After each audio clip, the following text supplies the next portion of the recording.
পূর্বাচলে শেখ হাসিনা পরিবারের ৬০ কাঠা প্লট বরাদ্দে অনিয়মের তথ্য পাওয়া গেছে, দুদক বলছে। এবং সেখানে বলা হচ্ছে যে ক্ষমতার অপব্যবহার হচ্ছে এবং ক্ষমতার যে অপব্যবহার করে এই প্লট বরাদ্দ নেওয়া হয়েছে তার প্রমাণ তারা পেয়েছে। এ ব্যাপারে মামলার প্রস্তুতি চলছে। শুধু তাই না, এর পাশাপাশি তার আরেক লেসপেন্সার বলবো নাকি বুঝতে পারছি না, ঢাকা ওয়াসার সাবেক চেয়ারম্যান হাবিবুর রহমান এবং সাবেক এমডি তাকসিম এ খান সহ 10 জনের বিরুদ্ধে অভিযোগ। চিন্তা করেন, যত জায়গায় শেখ হাসিনা সব চোরের দল। আমি বলি না যে এটা একটা চোরের খনি ছিল। হ্যাঁ, শেখ মুজিবুর রহমান কি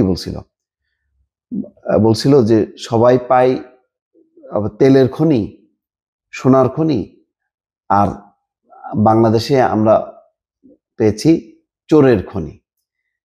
এগুলি আসলেই যে কথাগুলো এখন যে সত্য, এবং তার নিজের পরিবারের সব কয়টা দেখেন কত লম্বা লম্বা কথা, যে দেশের জন্য নাকি নিজের পরিবারের জন্য কিছুই করেনি, সব দেশের মানুষের জন্য করছে।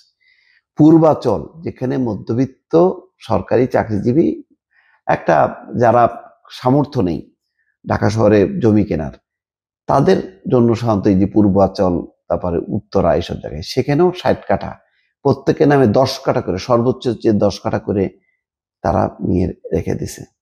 কোথায় টিউলিপ সিদ্দিক, ব্রিটিশ এমপি, সেও তার মধ্যে আছে। তাহলে ওখানে ব্রিটিশ এমপি হবে, মন্ত্রী হবে, আবার বাংলাদেশেও। ওই জন্যই দেখেন না, রূপপুর পারমাণবিক কেন্দ্রে সেখানে যে চুক্তি স্বাক্ষর অনুষ্ঠানও সে আছে। তাহলে টিউলিপ এখন কি বলছে? এখন বলছে যে না, আপনারা মনে রাখবেন, আমি বাংলাদেশের কেউ না, আমি বাংলাদেশের নাগরিক না, আমি হচ্ছি ব্রিটিশ এমপি। উনি হচ্ছেন ব্রিটিশ এমপি। তো ব্রিটিশ এমপি হলে এই মা খালাদের সাথে এই দুর্নীতি অনিয়মের সাথে কেন? এখানে বলা হচ্ছে বোন শেখ রেহেনা সহ সাবেক প্রধানমন্ত্রী শেখ হাসিনার পরিবারের 6 সদস্যের নামে পূর্বাচলে প্লট বরাদ্দে অনিয়ম নিয়ে পর্যাপ্ত তথ্য পাওয়ার দাবি করেছে দুদক। বুধবার বিকেলে রাজধানী সেগুনবাগিচায় দুদকের প্রধান কার্যালয়ে একথা জানান কমিশনের মহাপরিচালক মোহাম্মদ আক্তার হোসেন। সেখানে উপস্থিত সাংবাদিকরা শেখ হাসিনার বিরুদ্ধে চলমান অনুসন্ধানের বিষয়ে জানতে চাইলে আক্তার হোসেন বলেন, অনুসন্ধান চলছে, অনেক অগ্রগতি আছে। অনুসন্ধান দল এই নিয়ে অনেক কার্যক্রম গ্রহণ করেছে, তার হাতে পর্যাপ্ত তথ্য এসছে।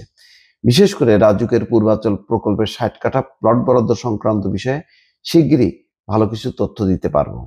শেখ হাসিনার বিরুদ্ধেও মামলা হতে পারে কিনা বলছেন যে এখনই বলা যাবে না, তবে এই সংক্রান্ত যে রেকর্ডপত্র পাওয়া গেছে তাতে সুস্পষ্টভাবে ক্ষমতার অপব্যবহারের প্রমাণাদি আছে।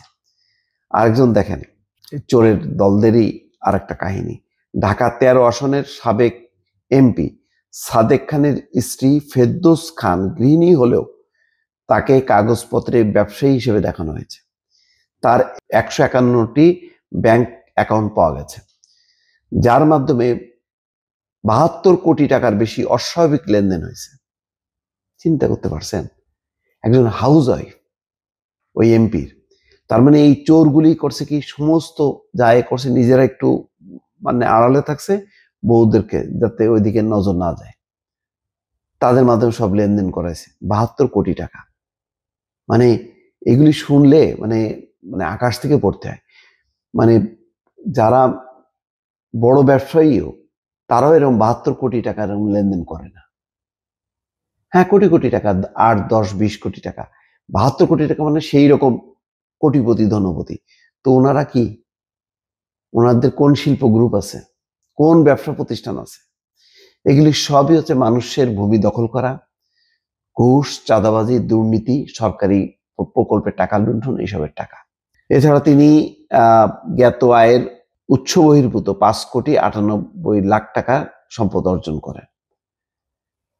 আরেকজন দেখেন, তাকসিম এ খান, ওয়াসার আজীবন চেয়ারম্যান। শেখ হাসিনা যতদিন থাকবে তার আমল, সেও থাকবে চেয়ারম্যান। এমনই এক চেয়ারম্যান ছিল, এ নিয়ে হাসাহাসি হতো, কিন্তু কিচ্ছু আসে যেত না। এদের লজ্জা নেই, তো চোরদের কোনো লজ্জা থাকতে নেই। চোরকে যদি বলা হয় যে তুই চুরি করিস, তো লজ্জা করে না, সে বলে লজ্জা কিসের?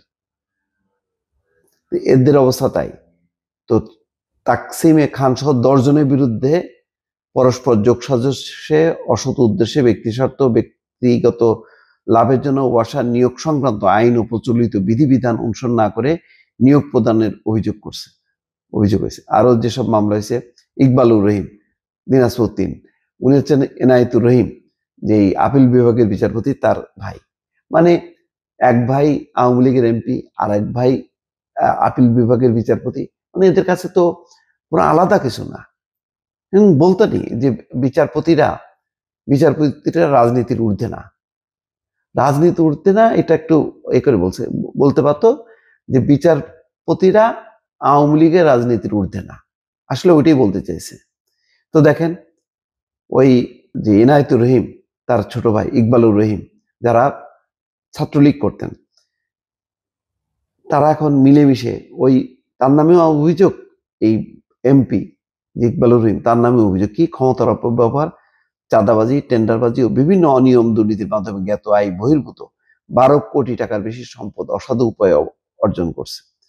এই জন্য একটার পর একটা মামলা হচ্ছে। এখন আসলে মামলা হচ্ছে, এগুলি তদন্ত করে দ্রুত বিচারের মুখোমুখি করাটা দরকার। যদিও এত দ্রুত আশা করা ঠিক না যে খুব ঝট করে হয়ে যাবে, তবে নিশ্চয়ই ছাড় পাবে না, এইটুকু অন্তত আশা করা যায়। দর্শক ভালো থাকবেন, আল্লাহ হাফেজ।